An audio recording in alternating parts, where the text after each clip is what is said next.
Hello Shreyasi, सारा equation solve किए हो ना? चलो इसके बाद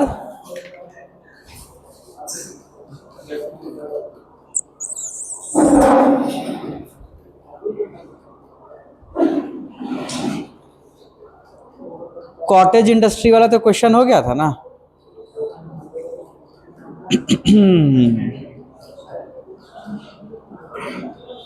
क्वाड्रेटिक इक्वेशन पढ़ रहे हैं हम लोग। नेक्स्ट क्वेश्चन लिखो आप। नेक्स्ट क्वेश्चन लिखो। A rectangular park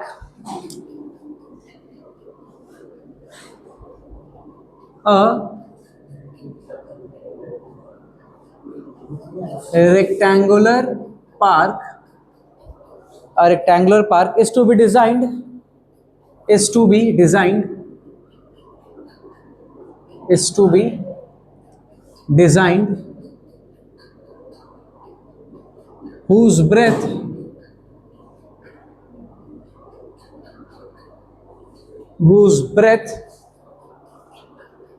is 3 meter less than its length, whose breadth is 3 meter less than its length, whose breadth is 3 meter less than its length, 3 meters less than its length, full stop. Its area is to be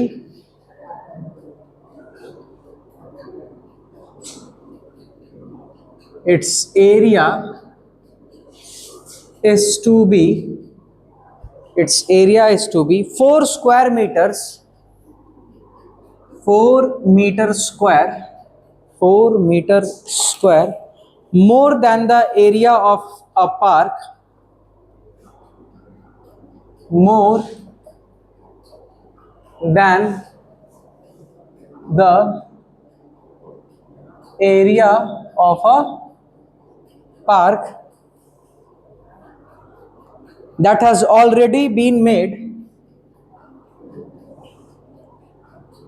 that has already been made in the shape of an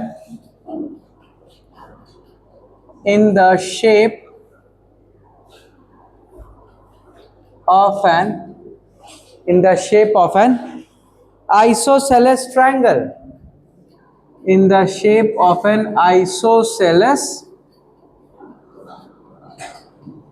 triangle with its base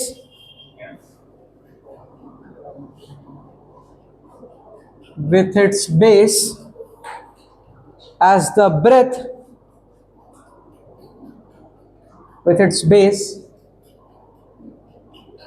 the breadth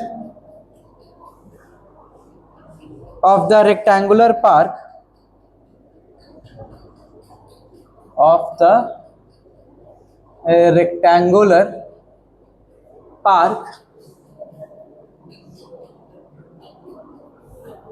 and of altitude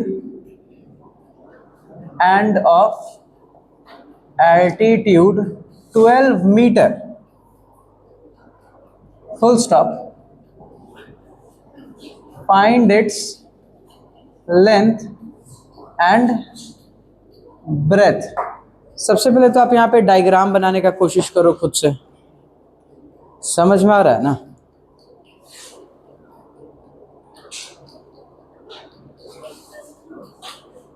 जल्दी question read करो और इसका diagram बनाने का कोशिश करो।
जल्दी try करो, सोचो इसका डायग्राम कैसा बनेगा। बन गया है सरदान? क्वेश्चन नहीं समझ में आ रहा है?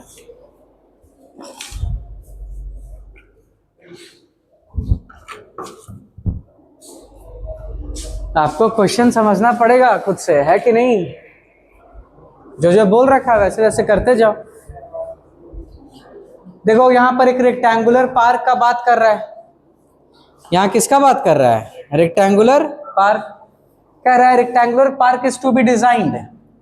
हमें एक रेक्टेंगुलर पार्क को डिजाइन करना है, बनाना है, ठीक है। कह रहा है उस रेक्टेंगुलर पार्क का जो ब्रेथ है is 3 metre less than its length. Its 3 metre less than its length. ध्यान से सुनो, तो मैंने आपको बोला था ना प्लस में चीजों को सॉल्व करना थोड़ा इजी होता है। तो यहाँ पे क्या दे रखा है? Breadth is 3 metre less than its length. तो अगर आप लेंथ को x मानोगे तो ब्रेथ कितना हो जाएगा? x minus 3।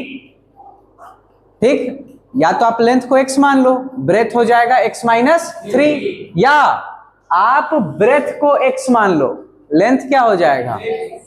x plus 3। और ध्यान रखना ये मेरा बात, प्लस में चीजों को सोचना थोड़ा इजी होता है। समझ में आ रहा है ना? तो प्लस में ही हम लोग बनाएंगे, ठीक है। आप होमवर्क में माइनस में बना के ट्राई कर लेना, ठीक है, आंसर सेम ही आएगा।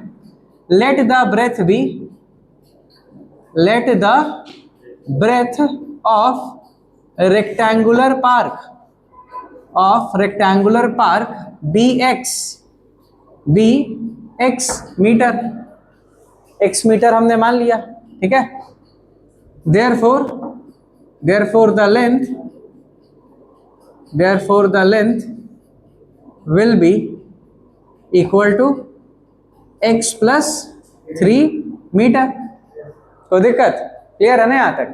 अब कह रहा है ये जो रेक्टेंगुलर पार्क का एरिया, देखो लिखा है इट्स एरिया, इट्स मतलब रेक्टेंगुलर पार्क का area is to be 4 meter square more than the area of a park that has already been made।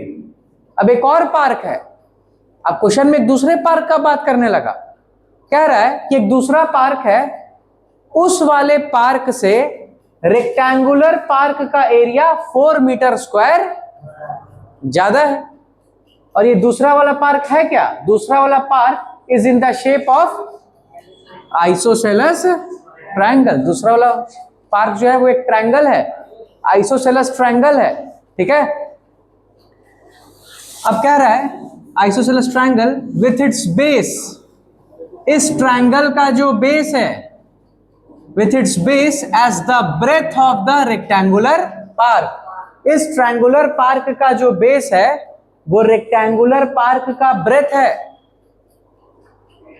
अब देखो इस डायग्राम को बनाऊंगा तो आपको और अच्छे से समझ में आ जाएगा। मतलब ऐसा कोई रेक्टेंगुलर पार्क होगा,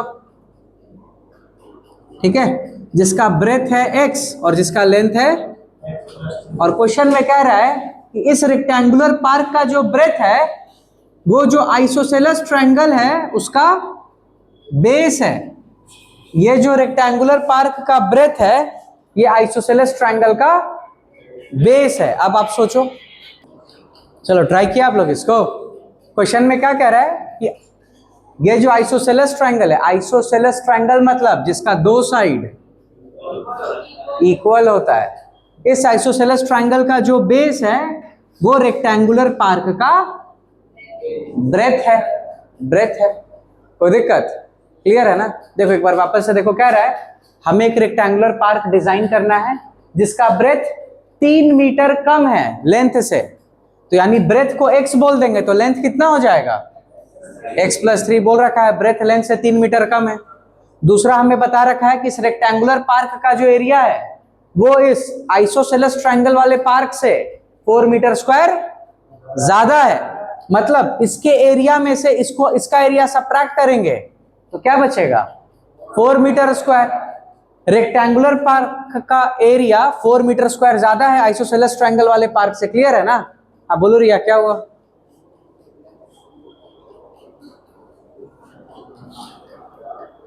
हाँ चेक करते हैं, इसको चेक करते हैं, ठीक है ना? अब देखो इसके बाद हमें यहाँ पे क्या दे रखा है? हाँ देखो, और नेक्स्ट स्टेटमेंट में हमें क्या बता रखा है? ये जो आइसोसेलेस ट्रायंगल वाला पार्क है, इसका जो बेस है that is the breadth of the rectangular park. Isosceles triangle का जो बेस है that is breadth of rectangular park, यानी रेक्टेंगुलर पार्क के ब्रेथ पे ये बना हुआ है आइसोसेलेस ट्रायंगल वाला पार्क। अब ध्यान से देखो, आइसोसेलेस ट्रायंगल वाला जो पार्क है उसका एल्टीट्यूड भी बता दिया है आपको, ये ट्रायंगल का हाइट बता दिया है ना? मान लो इस ट्रायंगल का हाइट कह दो h, ये h हमें बता रखा है दैट इज 12 मीटर। कोई दिक्कत? क्लियर है ना यहाँ तक? बहुत अच्छे। अब ये सब नेमिंग कर दो आप, है ना? इसको A B C D बोल दो, इसको E बोल दो, ठीक है? ABCD रेक्टेंगुलर पार्क है, EDC आइसोसेलेस ट्रायंगल पार्क है, ट्रायंगुलर पार्क है। और हमें दे रखा है रेक्टेंगुलर पार्क का एरिया ट्रायंगुलर पार्क से 4 मीटर स्क्वायर ज्यादा है। आप ये रेक्टेंगुलर पार्क का एरिया निकाल लो, length into breadth. Isosceles triangle वाले पार्क का एरिया निकाल लो, कैसे निकालोगे? ट्रायंगल का एरिया क्या होता है?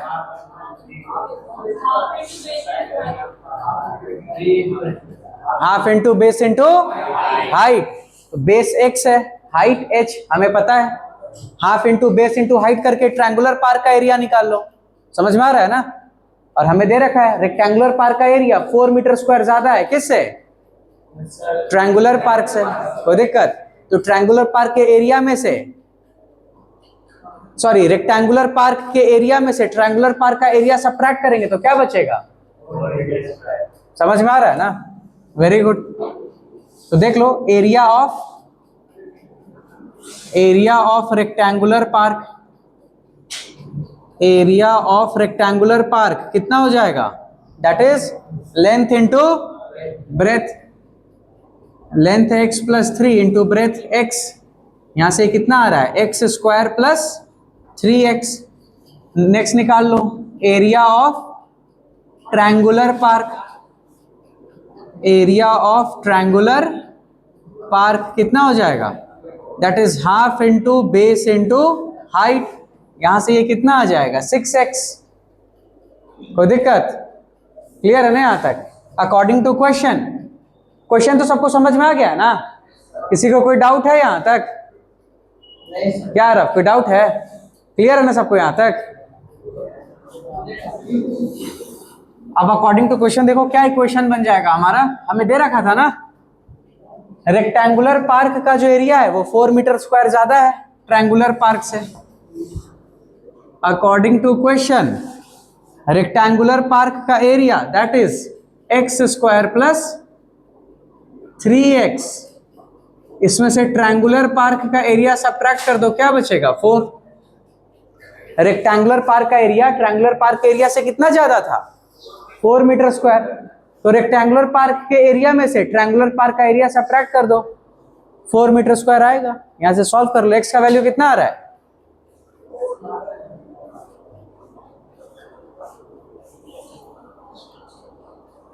x का वैल्यू 4 आ रहा है ना? वेरी गुड रिया, 4 आ रहा था ना breadth? Very good, breadth is 4, तो लेंथ हो जाएगा 4 प्लस 3 दैट इज 7। गुड, इसको सॉल्व कर लो आप। तो बहुत इजी क्वाड्रेटिक इक्वेशन है ये। That is x square plus 3x minus 6x that is minus 3x minus 4 equal to 0। इसको सॉल्व करने पर x का 2 वैल्यू आ रहा होगा, +4 एंड -1। हमें पता है लेंथ नेगेटिव नहीं हो सकता है कभी, तो -1 को इग्नोर कर देंगे।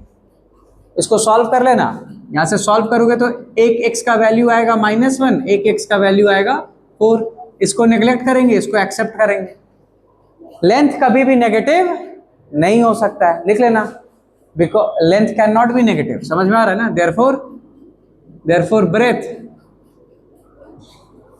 ब्रेथ ऑफ रेक्टेंगुलर पार्क हमें मिल गया ना, rectangular park that is equal to 4 metre, और यहां से लेंथ निकल जाएगा। लेंथ क्या है? दैट इज x प्लस 3 है ना, 4 plus 3 7 metre is the answer. कोई दिक्कत? क्लियर है ना यहां तक?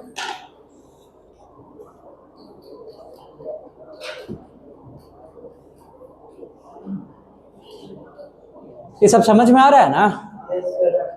गुड। रिवाइज जब करना ये चैप्टर तो मैं आपको बता दिया हूं, वर्ड प्रॉब्लम पढ़ पढ़ के आप इक्वेशंस खुद से बनाना, समझ में आ रहा है ना? अगर वो काम आप कर गए फिर सॉल्व तो आप कर लोगे बोर्ड तक, मुझे ये पता है। इक्वेशन बनाने आ जाना चाहिए।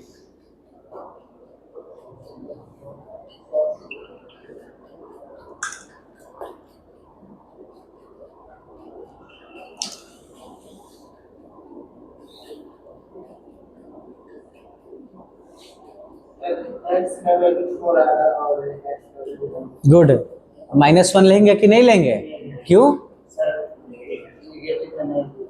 क्या नहीं लिया जाता है नेगेटिव? साइड लेंथ है ना, कभी भी किसी चीज का लेंथ नेगेटिव नहीं हो सकता। गुड। ब्रेथ आ गया, लेंथ निकाल लेना, हो गया ना? क्लियर है ना यहाँ तक? नेक्स्ट क्वेश्चन लिखो। गुड। ये सब नोट कर लिए ना? इसको रब कर रहा हूं, ठीक है? किससे किससे इक्वेशन बन गया था? Raise your hand. 1 इक्वेशन किससे किससे बना? अभी हाथ उठाओ जिससे जिससे इक्वेशन बन गया। बस 1 2 3 4 5। रागिनी नहीं बना इक्वेशन? ये नहीं, ये इक्वेशन सॉल्व हुआ कि नहीं? ये हो गया ना? समझ में आ रहा है ना इक्वेशन कैसे बना? सब सॉल्व हो गया ना इक्वेशन? Good good.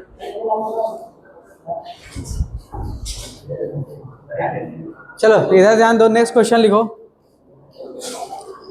ये क्वेश्चन अब आप खुद से करना।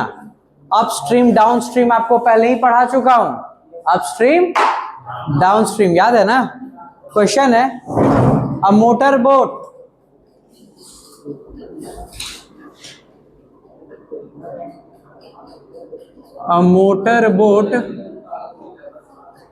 whose speed is 18 kilometer per hour,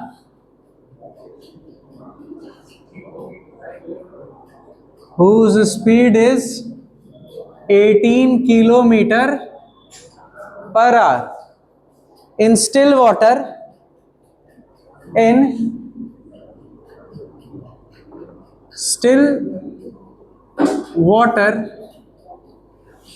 takes 1 hour more,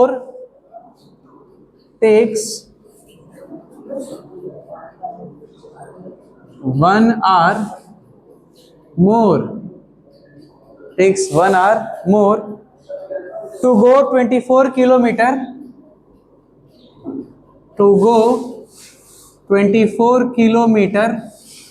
upstream, to go 24 kilometer upstream, than to return downstream,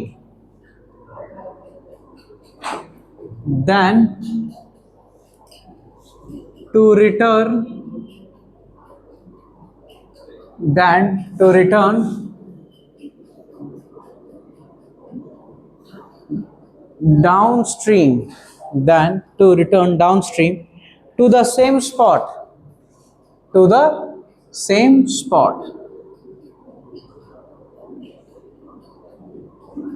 full stop.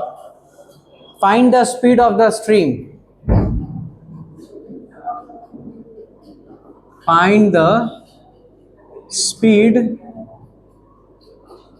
of the stream. Solve करो इसको।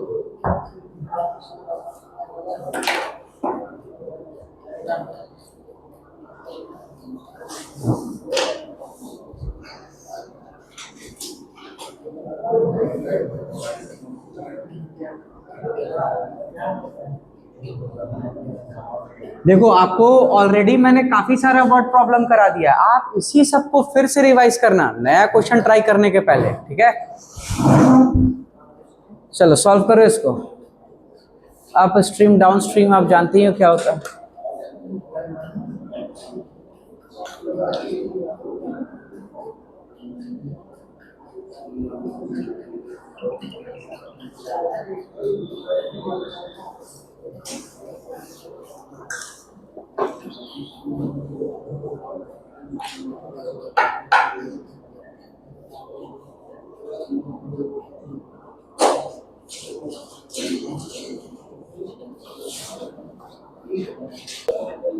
चलो जल्दी सॉल्व करो।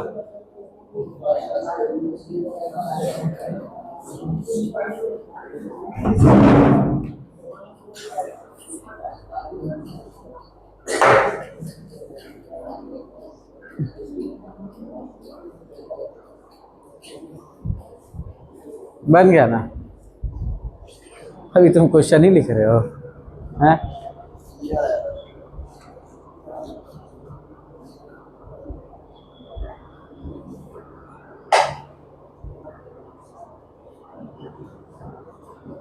बना बना good. Up stream down stream याद है आप लोगों को। अप स्ट्रीम डाउन स्ट्रीम क्या है, डायरेक्शन। नदी जिस डायरेक्शन में फ्लो करता है दैट इज डाउन स्ट्रीम। नदी के फ्लो के ऑपोजिट डायरेक्शन को बोलते हैं अपस्ट्रीम। क्वेश्चन में कह रहा है कि एक मोटर बोट है, मोटर बोट जानते हो ना, बोट में मोटर लगा दो क्या बन जाएगा, मोटर बोट। समझ में आ रहा है ना, बहुत अच्छे।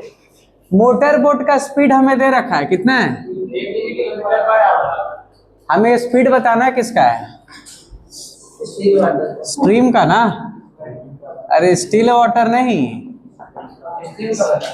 किसका, स्ट्रीम है ना। नदी में जो वाटर करंट है, जो पानी बह रहा है, उसका स्पीड बताना है। Let the speed of stream B, बोलो, let the speed of stream B X, क्या, किलोमीटर पर आवर। मोटर बोट का स्पीड हमें दे रखा है, speed of motor boat. Motor boat जानते हो ना, बोट में क्या लगा दो, बस। स्पीड ऑफ मोटर बोट कहाँ दे रखा है इन, अरे कहाँ दे रखा है इसका speed, still water. Speed of boat in still water कितना दे रखा है, 18 किलोमीटर पर आवर। अब इधर ध्यान दो, इधर ध्यान दो। शांत पानी स्टिल वाटर में बोट का स्पीड इतना है। अगर पानी भी मूव करने लगेगा तो बोट के स्पीड में चेंज आएगा ना, आएगा। उसी को, वही दो स्पीड होता है, एक होता है down stream speed of boat और एक होता है up stream speed of boat. वो दोनों स्पीड लिख लो, लिख लो, है कि नहीं। एकलव्य बताएगा हम लोग को, बहुत अच्छा एकलव्य, वेरी गुड। बताओ Eklavya, upstream speed of boat कितना होगा,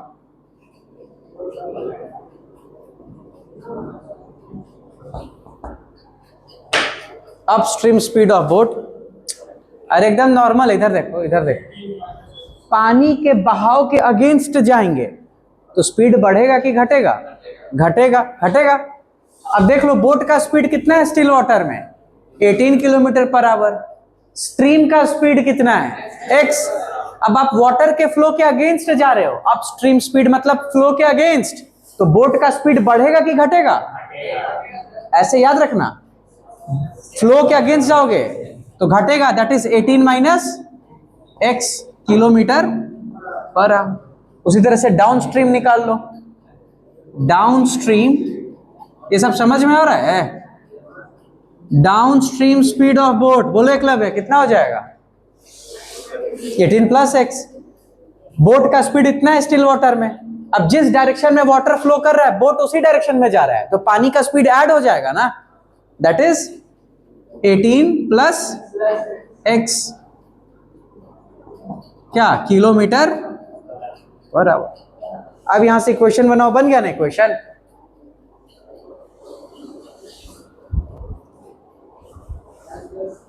साफ साफ क्वेश्चन में कह रहा है कि बोट 24 किलोमीटर अपस्ट्रीम गया और फिर वहां से वापस आया सेम स्पॉट पे, जहां से चलना चालू किया वापस वहीं आया, उसी स्पॉट पे आया।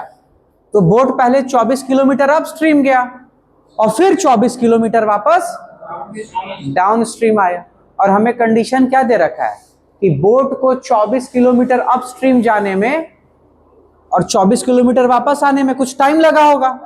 तो बोट को अपस्ट्रीम जाने में 24 किलोमीटर 1 घंटा ज्यादा लगा था, जितना टाइम उसको वापस डाउनस्ट्रीम आने में लगा। नहीं ना, समझ में आ रहा है? नहीं आ रहा है ना? अच्छा, आ रहा है, गुड। इक्वेशन बनाओ, क्या बनेगा बताओ रिया, क्या बनेगा इक्वेशन?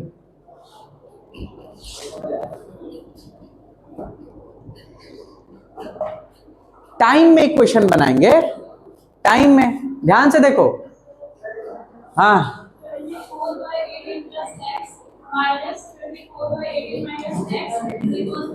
वेरी गुड, बहुत अच्छे। 24/18 plus x minus 24/18 minus x is equal to 1। इधर ध्यान दो। हाँ, 18 माइनस एक्स वाला पहले होगा, वेरी गुड। 24/18 माइनस एक्स और बाद में प्लस वाला होगा, वेरी गुड, बहुत अच्छे। इधर ध्यान दो, इधर ध्यान दो। बोट पहले अपस्ट्रीम गया और हमें दे रखा है ना अपस्ट्रीम मतलब बहाव के अगेंस्ट जा रहा है, रिवर के फ्लो के अगेंस्ट जा रहा है। 24 किलोमीटर अपस्ट्रीम गया, फिर वापस उसी स्पॉट पे आया, यानी 24 किलोमीटर फिर वापस चल के आया। समझ में आ रहा है ना? तो कह रहा है कि अपस्ट्रीम जाने में 1 घंटा ज्यादा समय लगा जितना समय डाउनस्ट्रीम आने में लगा उससे। समझ में आ रहा है ना? मतलब बोट को डाउनस्ट्रीम आने में 24 किलोमीटर डाउनस्ट्रीम आने में जितना टाइम लगा उससे 1 आवर ज्यादा टाइम लगा 24 किलोमीटर अपस्ट्रीम जाने में। तो अपस्ट्रीम जाने का टाइम क्या होगा? टाइम क्या होता है? Distance by speed. तो डिस्टेंस है 24 किलोमीटर, बोट का स्पीड है, अपस्ट्रीम स्पीड है 18 माइनस एक्स। तो डिस्टेंस बाय स्पीड करेंगे तो हमें बोट का अपस्ट्रीम जाने वाला टाइम मिल जाएगा। और ये 24/18 प्लस एक्स, देखो 24 मतलब वापस 24 किलोमीटर आया डिस्टेंस, और डाउनस्ट्रीम स्पीड कितना है? 18 plus x, distance by speed time, यानी ये डाउनस्ट्रीम वाला टाइम है। और क्वेश्चन में दे रखा है कि अपस्ट्रीम जाने वाला टाइम डाउनस्ट्रीम आने वाले टाइम से 1 घंटा ज्यादा है। तो इस टाइम में से इस टाइम को सब्ट्रैक्ट करोगे तो क्या बचेगा? 1 आवर। कोई दिक्कत? अब आप इस इक्वेशन को सॉल्व कर लो और यहां से x का वैल्यू निकाल लो। अब बताओ x का वैल्यू कितना आ रहा है, जल्दी सॉल्व करो। इक्वेशन बन गया है, इक्वेशन को सॉल्व करो, एलसीएम ले लो, एलसीएम लेकर या एलसीएम, हाँ एलसीएम लेकर सॉल्व करो।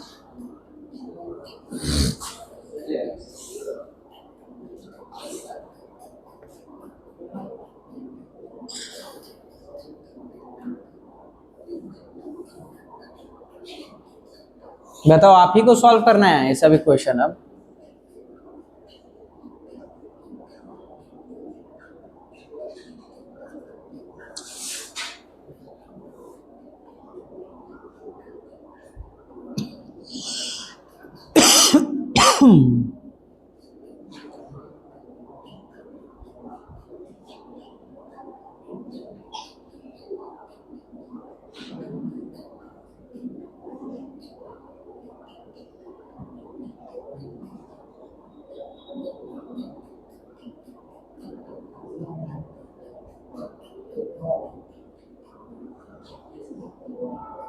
चलो आ गया ना x का वैल्यू। हाँ बताओ।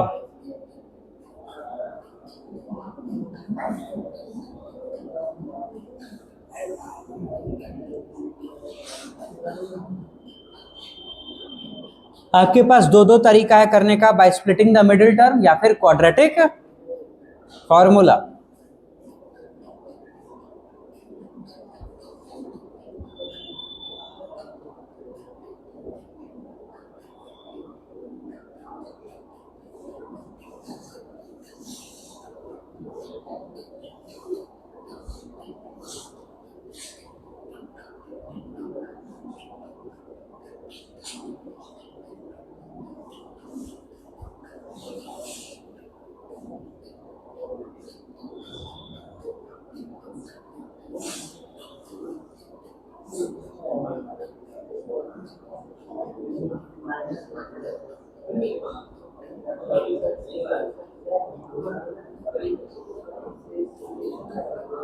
अरे जल्दी सॉल्व करो, आप ही को सॉल्व करना है। क्वाड्रेटिक इक्वेशन तो बना लिए ना?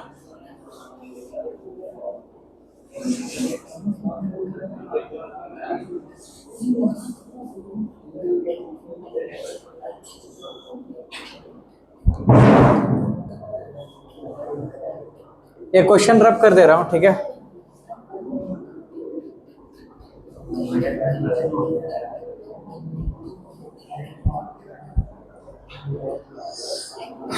एलसीएम ले लो,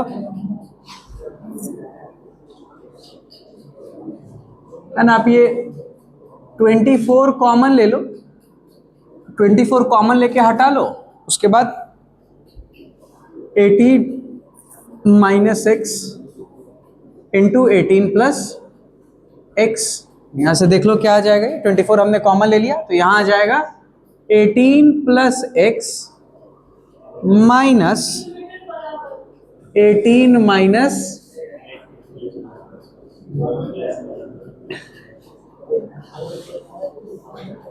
18 माइनस एक्स इक्वल टू 1। ठीक है, ये हमने 24 कॉमन लेके बाहर निकाल लिया। आ गया ना एक्स का वैल्यू? एक्स का वैल्यू आ रहा है 6 किलोमीटर पर आवर। एक और वैल्यू आ रहा होगा, एक वैल्यू जो आ रहा है बिल्कुल सही है, 6 किलोमीटर पर आवर इज द आंसर। एक वैल्यू नेगेटिव में आएगा तो उसको नेग्लेक्ट कर देंगे। क्यों?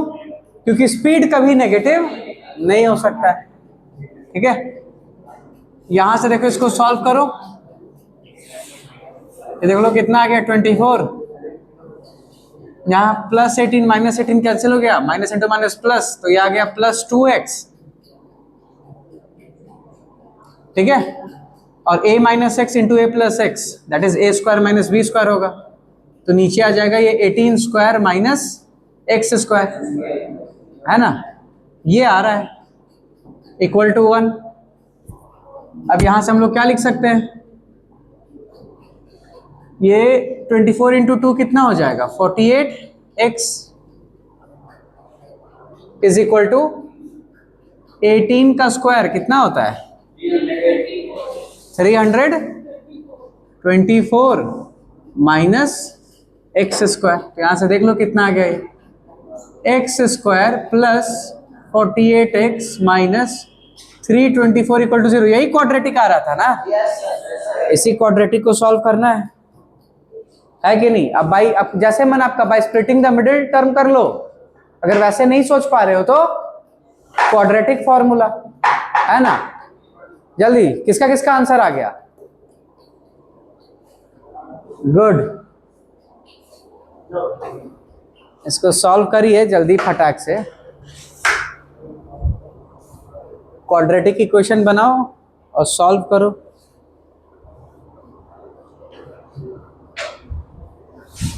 है ना, हर स्टेप में क्या एरर हो रहा है समझ में आ रहा है ना? सब नहीं होना चाहिए। यही जो क्लास में करा रहे, मैथ में कुछ नया मत करना, पहले ही बता दे रहे हैं, कुछ भी नया मत करना, इधर उधर कुछ मत देखना। जो क्लास में क्वेश्चन करा रहे हैं उसी को करो, तो लेंदी हो जाता, खिचड़ी बन जाता। हम क्यों खिचड़ी बनाए, है कि नहीं? हम कैलकुलेशन को इजी करेंगे ना, तब खिचड़ी बन गया ना। तो ये सब मैथ में ध्यान रखना है कि कैसे हम लोग कैलकुलेशन को सिंप्लीफाई कर सकते हैं। देखो, मैंने आइडेंटिटी का भी हेल्प ले लिया, मुझे याद था a minus b into a plus b क्या होता है? A square minus b square. ये सब सोचने से स्पीड बढ़ता है। अब कुछ लोग होगा कि मल्टीप्लाई कर रहा होगा एक एक टर्म को, तो ऐसे फंस जाएगा कहीं ना कहीं। समझ में आ रहा है ना? दिमाग लगाना है आपको थोड़ा सा, है ना? हर चीज में कला चाहिए, तभी आप कलाकार बन पाओगे। और जो कलाकार बन गया, हाँ, इट्स मैजिक। वहां देखो तो, उसके ऊपर देखो, मैजिक दिखाई दे रहा होगा। यहां देखो 18 माइनस 18 कैंसिल, ये माइनस इंटू माइनस प्लस, तो x plus x, x plus x, समझ में आ रहा है ना? अरे किसी का नहीं अभी तक आ गया ना? x का वैल्यू 6। आप अगर by splitting the middle term exam में टाइम लग रहा है, आप फटाक से जाओ क्वाड्रेटिक फॉर्मूला पे। क्वाड्रेटिक फॉर्मूला से भी आप कर सकते हो। B square minus 4ac discriminant निकाल लो, minus B plus minus under root D by 2a। कोई दिक्कत? क्लियर है नहीं आता? वेरी गुड, बहुत अच्छे। देखो इस क्वेश्चन को मैं क्वाड्रेटिक फॉर्मूला से बना दे रहा हूं, बोर्ड पे देखना सब। कुछ लोग by splitting the middle term भी सॉल्व कर लिए होगे, है ना? इधर ध्यान दो, मैं क्वाड्रेटिक फॉर्मूला से इसको बना रहा हूं।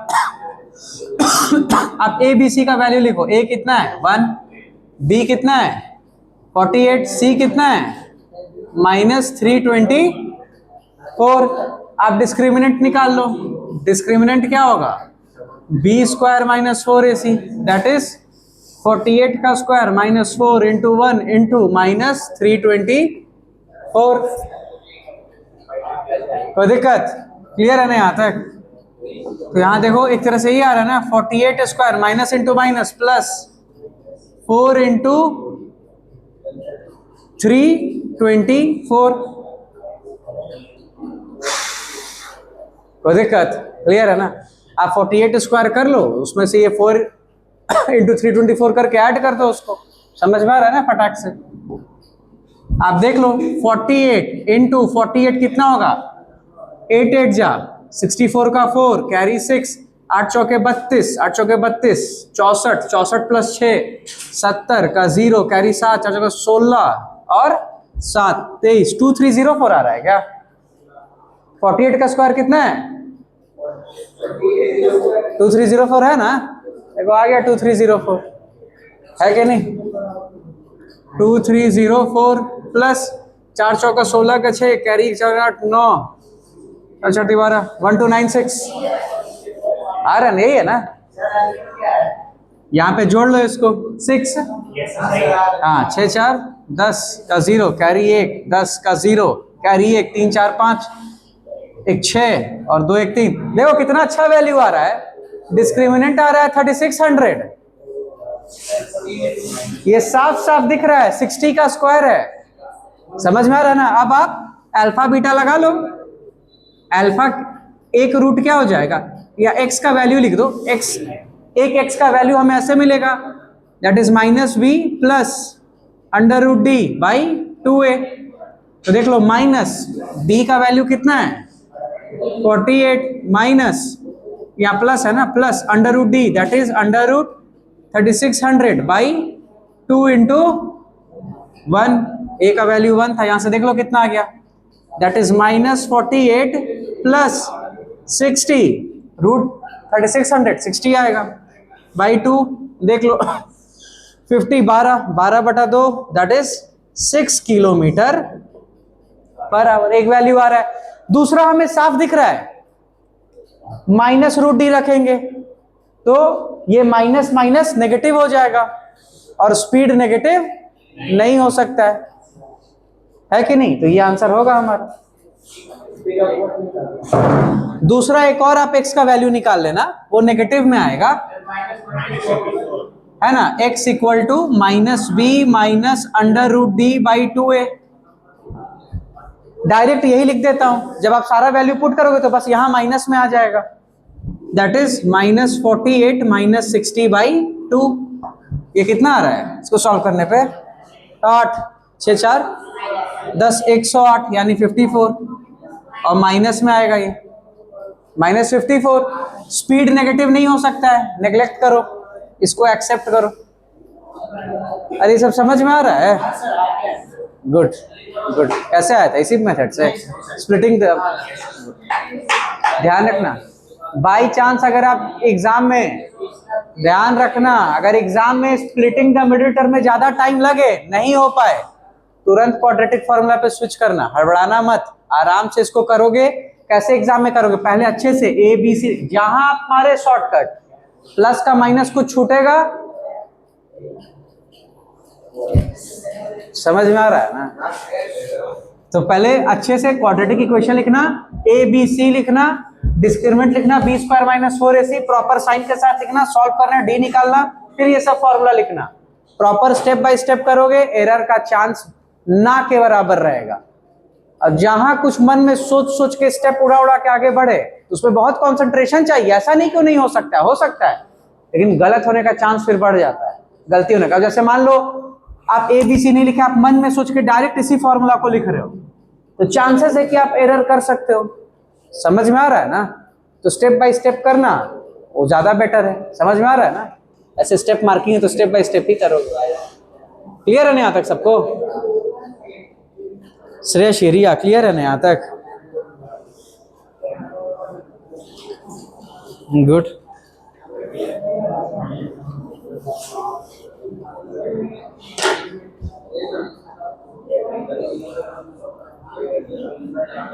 चलो इसके बाद नेक्स्ट क्वेश्चन लिखो।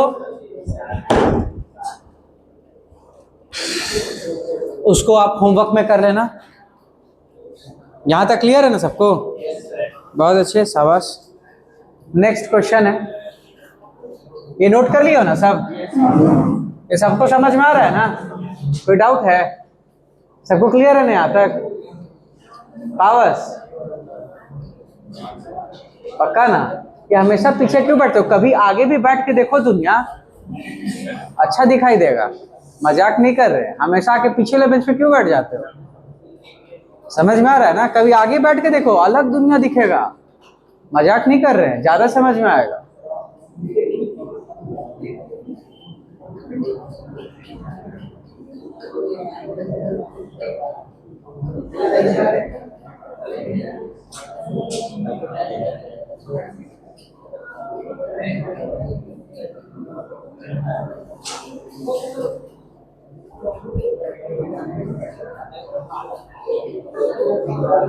नेक्स्ट क्वेश्चन है,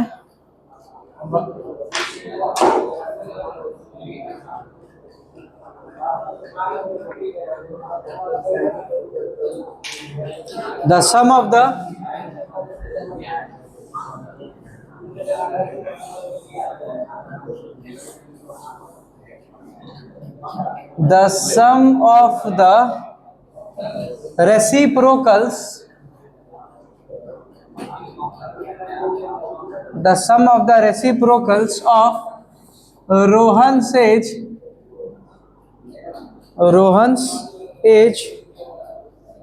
comma 3 years ago, अब ब्रैकेट में लिखा हुआ है in years, comma 3 years ago, 3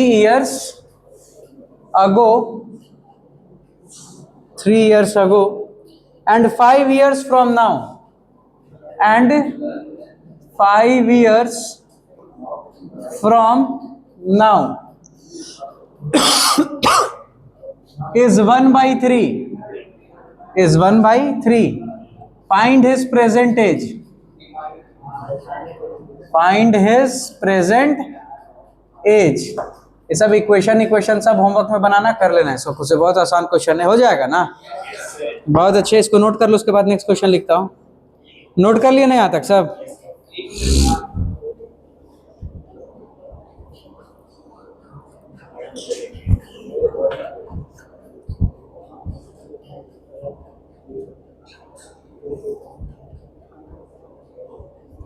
quadratic equation के बाद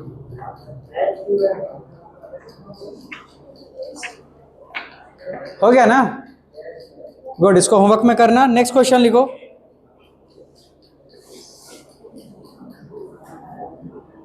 नोट हो गया ना? नोट कर लिया ना? चलो इसके बाद नेक्स्ट क्वेश्चन है,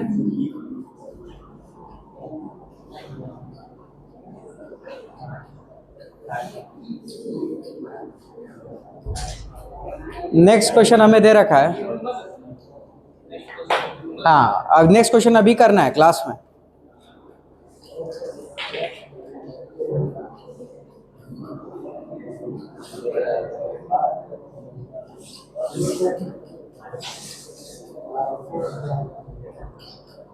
The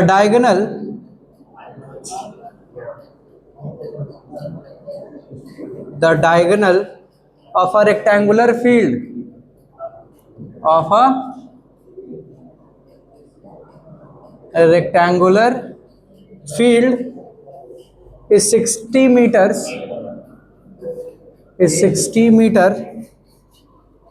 more than the shorter side, is 60 meter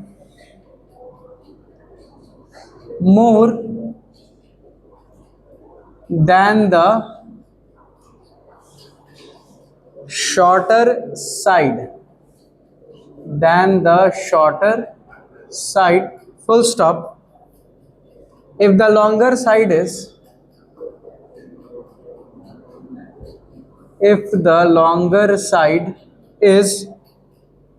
30 meters, if the longer side is 30 meters more than the shorter side,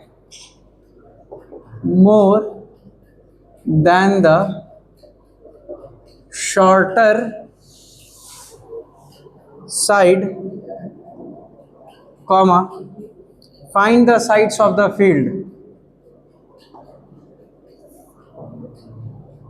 Find the sides of the field.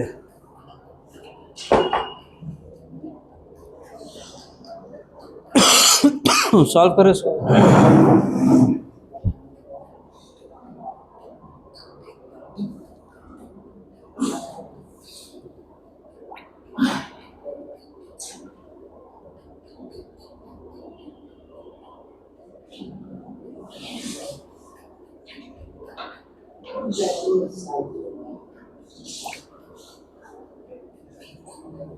जल्दी सॉल्व करो इसको. 2 मिनट का टाइम है आपके पास. Equation बनाओ.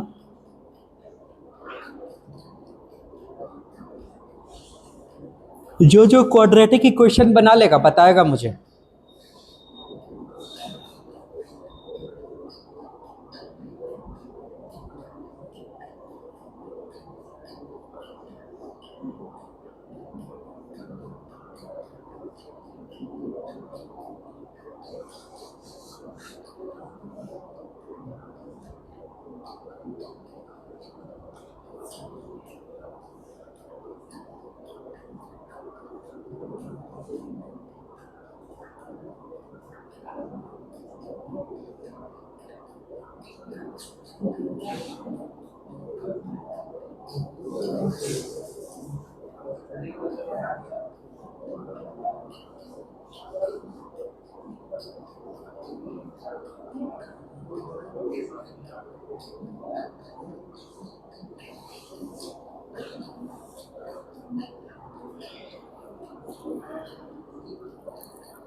चलो equation बना लिए ना सब.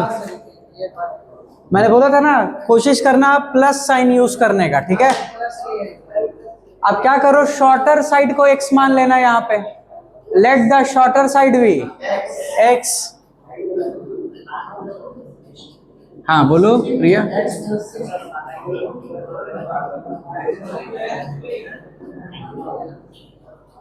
कितना आ रहा है x square?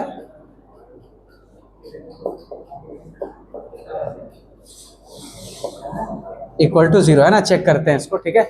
Late the shorter side be x. हमने शॉर्टर साइड को x बोल दिया. ठीक है. अब देखो यहाँ पर रेक्टेंगुलर फील्ड के बारे में बात हो रहा है. किसके बारे में बात हो रहा है? तो पहले रेक्टेंगल बना दो. ये सब रेक्टेंगल तो बनाया जाता है एलकेजी यूकेजी में, है कि नहीं? तब ऐसे रेक्टेंगल बना दो. रेक्टेंगल शॉर्टर साइड को हमने बोल दिया x, तो देखो दे रखा है longer side is 30 metre more than the shorter side, तो लॉन्गर साइड कितना हो जाएगा x प्लस 30, और हमें ये रेक्टेंगल के डायगोनल के बारे में भी बता रखा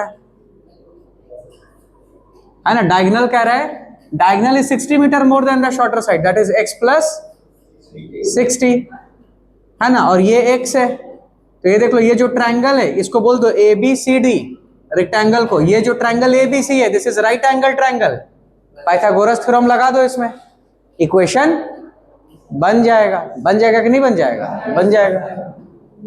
late the shorter side be x, therefore यहां से लॉन्गर साइड कितना हो जाएगा, longer side is equals to x plus 30, therefore diagonal कितना हो जाएगा, diagonal will be x plus 60, ठीक है। पाइथागोरस थ्योरम लगा दो, लिखो in right triangle, in right triangle ABC हम लोग क्या लिख सकते हैं, AC का square is equal to BC का स्क्वायर प्लस AB का स्क्वायर। पाइथागोरस थ्योरम जानते हो ना?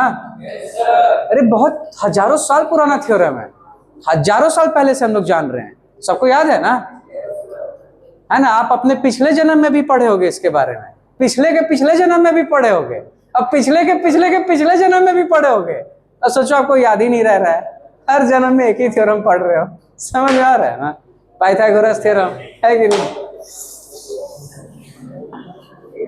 है ना। हो सकता है कि इस जन्म में जो लोग पढ़ाई में वीक है तो पिछले जन्म में इतना पढ़ाई कर चुका है कि बोर हो गया है पढ़ पढ़ के, समझ आ रहा है ना, समझ आ रहा है ना। चलो इधर देखो, तो इधर देखो, x प्लस 60 का whole square is equal to BC का square that is x square plus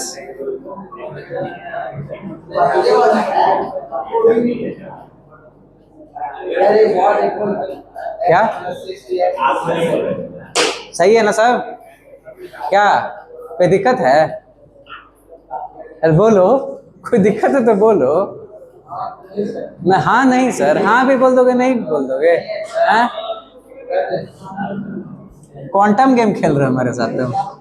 ये देखो a प्लस बी का होल स्क्वायर लगाओ यहाँ पे, है कि नहीं, a square plus b square plus 2ab equal to x square plus यहाँ पे भी देखो a प्लस बी का whole square a square plus b square plus 2ab, कोई दिक्कत, यहां देखो x स्क्वायर से x स्क्वायर कैंसिल हो गया, फाइनली देखो ये सबको उठा के, ये सबको उठा के इधर भेजो तो क्या आ रहा है, 0 इक्वल टू एक्स स्क्वायर, यहाँ प्लस 60 ये माइनस 120 तो माइनस 60x, और ये प्लस है इधर आ गया तो माइनस हो जाएगा, है ना, तो ये कितना आ जाएगा माइनस 2700, यानी यही इक्वेशन आ रहा है, बिल्कुल सही इक्वेशन है रिया।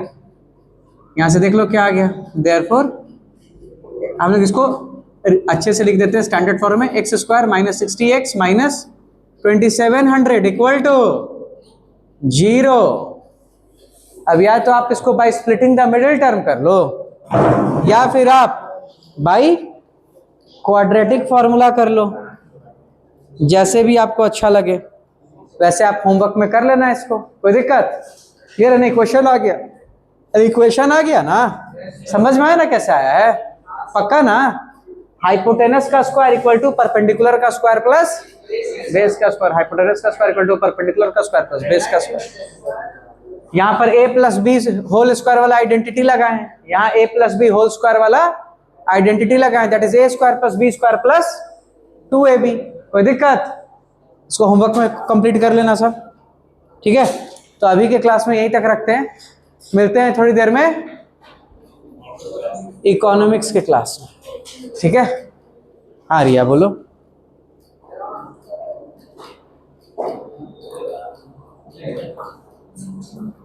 इसका आंसर बताते हैं अभी, 1 मिनट, क्वेश्चन नंबर 6 है ना,